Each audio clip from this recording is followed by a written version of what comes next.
بسم اللہ الرحمن الرحیم۔ اللہ کے نام سے شروع جو نہایت مہربان ہمیشہ رحم فرمانے والا ہے۔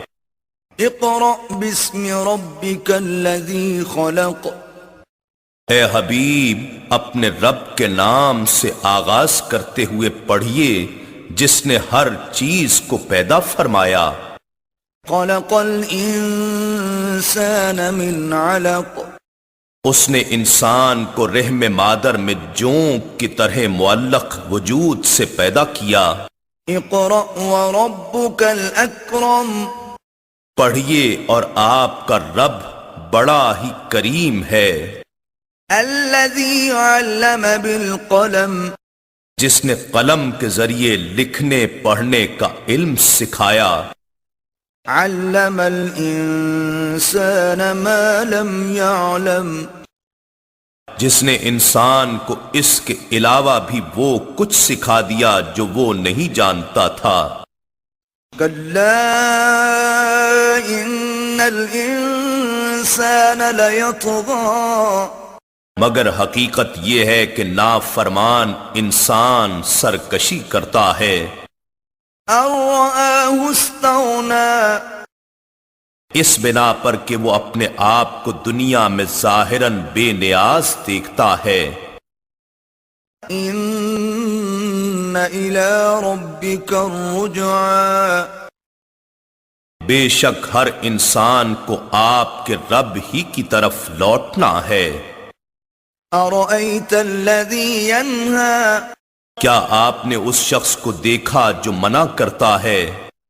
عبدا اذا صلی۔ اللہ کے بندے کو جب وہ نماز پڑھتا ہے، یا اللہ کے محبوب و برگزیدہ بندے محمد مصطفیٰ صلی اللہ علیہ وآلہ وسلم کو جب وہ نماز پڑھتے ہیں۔ ارأیت ان کان علی الہدی۔ بھلا دیکھیے تو اگر وہ ہدایت پر ہوتا، او امر بالتقوی۔ یا وہ لوگوں کو پرہیزگاری کا حکم دیتا تو کیا خوب ہوتا۔ ارأیت ان کذب وتولی۔ اب بتائیے اگر اس نے دین حق کو جھٹلایا ہے اور آپ سے منہ پھیر لیا ہے تو اس کا کیا حشر ہوگا۔ الم یعلم بان اللہ یری۔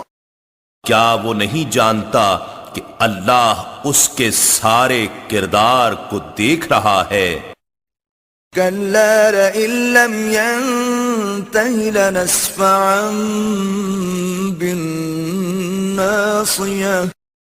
خبردار اگر وہ گستاخی رسالت اور دین حق کی عداوت سے باز نہ آیا تو ہم ضرور اسے پیشانی کے بالوں سے پکڑ کر گھسیٹیں گے۔ ناصیۃ کاذبۃ خاطئہ۔ وہ پیشانی جو جھوٹی اور خطا کار ہے۔ فلیدع نادیہ۔ بس وہ اپنے ہم نشینوں کو مدد کے لیے بلا لے۔ سندع الزبانیہ۔ ہم بھی ان قریب اپنے سپاہیوں یعنی دوزخ کے عذاب پر مقرر فرشتوں کو بلا لیں گے۔ کلا لا تطعہ واسجد واقترب۔ ہرگز نہیں، آپ اس کے کیے کی پرواہ نہ کیجیے، اور اے حبیب مکرم آپ سر بسجود رہیے اور ہم سے مزید قریب ہوتے جائیے۔ انا نحن نزلنا الذکر وإنا له لحافظون۔ بے شک یہ ذکر عظیم قرآن ہم نے ہی اتارا ہے اور یقیناً ہم ہی اس کی حفاظت کریں گے۔